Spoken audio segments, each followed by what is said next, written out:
Hi అండి. అందరూ ఎలా ఉన్నారు? మీకొకటి చూపిచ్చేయాలి. రండి రండి. వాటర్ యాపిల్ అండి. ఎంతమందికి తెలుసు వాటర్ యాపిల్? వైట్ కలర్ అందరికీ తెలుసు. But red colour water Apple ఎంతమంది టేస్ట్ చేశారు? టేస్ట్ చేయకపోతే ఎక్కడ దొరికినా గూడా తప్పకుండా ట్రై చేయండి. ఎందుకంటే టేస్ట్ మాత్రం అద్దిరిపోతదసలు. వాటర్ యాపిల్ అనే పేరు ఎందుకు పెట్టారో నాకు తెలీదు గానీ, యాపిల్ కూడా పనిచేయదండి దీని ముందు. అంత టేస్ట్ బావుంటది. పిల్లలు కూడా చాలా ఇష్టంగా తింటారు. వైట్ కలర్ వాటర్ యాపిల్ చప్పగా ఉంటది కదా! స్పాంజ్ లాగా. ఇది మాత్రం కరకరలాడుతూ చాలా వాటరీగా అసలు చాలా బావుంటది. లాస్ట్ ఇయర్ అంత బాగా కాయలేదండి నాకు. ఈ ఇయర్ మాత్రం ఫుల్లు పూత మీద ఉంది చెట్టు మొత్తం. ఇలా తయారైన కాయ తయారైనట్టు పక్షులు కొట్టేస్తున్నాయండి.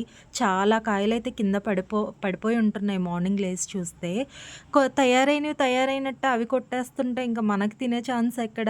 అవి తినంగా మిగిలితే అప్పుడు మనం తినడం అన్నట్టు అవుతుంది. సరే ఏం చేస్తాం ఇంకా. కానీ టేస్ట్ మాత్రం అద్దిరిపోయిందండి.